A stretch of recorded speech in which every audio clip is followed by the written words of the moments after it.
So we're now on part 4 of the attempted unaliving of yours truly.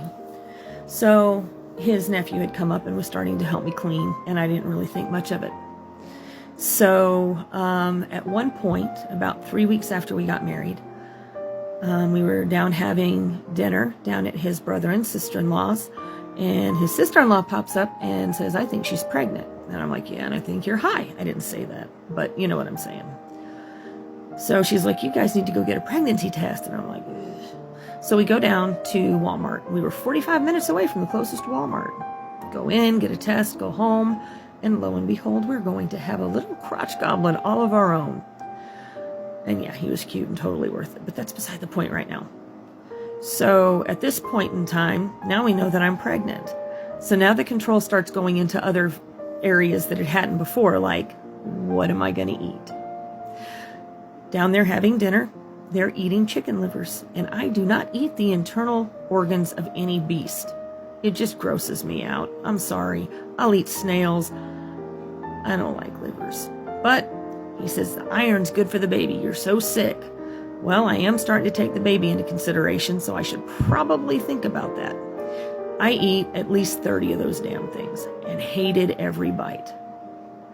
So we now know that I'm pregnant, and we also know that he is going to start to control other little parts of things. What I did not expect was what happened, because the only person that I ever talked to was my mother. They had a 1-800 number that I could call her on. So I would when I was bored or feeling sick or I was scared because something weird happened, and I'd call her and talk to her.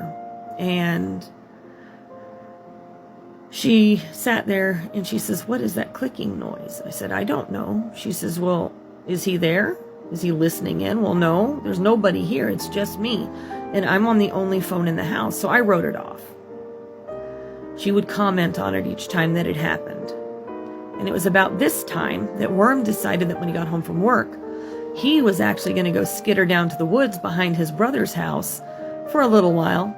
This is where he was drinking because we'd quit drinking. Or I had. I thought he had, but, I had. So he goes down there and that's where he was drinking. What I did not know was that he had set up an old-fashioned answering machine to where it would record every ingoing and outgoing call I made. So during that time, he was down in the woods listening to private conversations between me and my mother. And what we said really pissed him off. Gonna lock it down there and go to part 5.